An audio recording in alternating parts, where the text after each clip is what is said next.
Welcome to another episode of ITW, the show that's going to help you enhance instruction through innovation. Wow, that sounded so much better coming from me than it does Aubrey.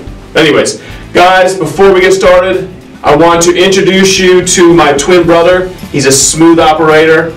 Carl, thanks for coming on the show today. David, I really appreciate you having me on the show today. Thanks. So guys, the reason we have Carl on is he loves talking about blended learning. So Carl, can you kind of tell us a little bit about blended learning and then kind of tell everybody what we have in store for them on today's episode of ITW? Yeah, I love talking. You know how much I love talking about it. I really enjoy talking to people about blended learning. I think it provides kind of the best of both worlds to our students. So kind of the basis behind blended learning is students have the delivery and the content of instruction through digital and online media, along with, in conjunction with, that face-to-face instruction they can receive from the teacher. So like I said before, it's the best of both worlds. They're getting it online and they're getting it face-to-face. And we're actually going to go talk to some teachers around the district who can share their insight in what they've done to make blended learning work for them as well as their students.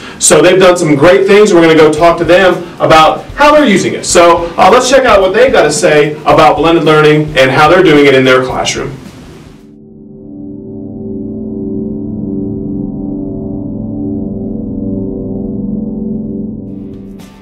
First, let's go talk to David Coach. Mr. Coach is an exceptional children teacher.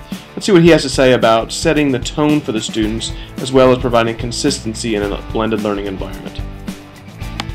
Strategies that we've implemented to assist in student success all began, pre the first day of school. Identifying who the students were that were enrolled, and how can we create an environment that is most conducive to their learning and to their success. So one thing that we kind of said was, okay, let's not create an entire semester for each kid. Let's create a daily. Let's create daily goals. And with that, we have a yellow identifiable sheet that students receive each week. Monday, first thing they walk in, it's treated as a warm-up activity. They are able to identify their daily objective. It's a tangible product that they can see that they have. They transition to the actual assignment, and then at the end of the period, it's a kind of transitions to an exit ticket, and the students kind of review. Okay, what was my goal? Did I achieve that goal? And if I didn't achieve that goal, what do I need going forward in order to meet my expectations? You create a culture of success. That starts on day one. Having consistent routines and structure within the classroom, and setting lofty but attainable goals each day. And once that goal is met, setting a goal that's even loftier. And okay, we're going to meet that goal, and we're going to kind of just increase on the ladder.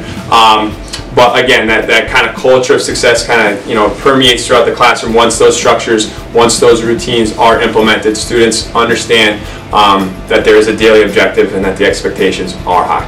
Student behavior and performance has really been evident based on that culture of success that we've created. Students really kind of buy into what we're doing, to what is expected of them, and it's a team philosophy. You want that consistency, you want that routine, but you kind of want to differentiate on a daily basis too, because you don't want it to stay stagnant. But every kid knows their role. They know what they need to do in order to meet their role, and they know that in order to have success, ultimately it does come down to them. So. Next, let's talk to social studies teacher James McCormick about blended model implementation strategies. First thing you got to do is you need to observe other teachers doing it. You'll have a much better feel visually and conceptualizing what you want to do if you in fact see it first. At least I found that to be the case for me. If you can kind of see it in action, so to speak, it's a lot easier to grasp and get the ball rolling. Another thing you want to do is also choose a LMS that is going to be right for you, to meet your needs. I know teachers, there's different LMSs, and you have to find one that you're comfortable with. And third, you want to have great parent-teacher communication, as well as the students. The students who are used to traditional learning, they may have a problem with the adjusting to it, and so them getting acclimated to it and getting conditioned to the blended process and some of the things that are different about the blended learning. If you can get that buy-in immediately or beforehand, I think you'll be much better off. Now let's talk to Spanish tutor Etienne Douglas about the opportunities that the blended model provides students. The blended learning model offers students many different things that the traditional setting does not. For instance, there is an intentional shift in the classroom to online learning. And what this does is it gives many benefits to the students. They are able to have small group sessions as well as more one-on-one instruction from teachers and tutors. And they're able to work at their own pace, so they receive like their own individualized lesson plans on the computer. One student actually talked to me about how she felt about the blended learning model, and she said that she was a little nervous at first because this was her first experience, but as she got into it, she really enjoyed it. She loved it. She said that it was just for her because she was able to work at her own pace, which is a faster pace, and so she was able to accelerate her learning experience.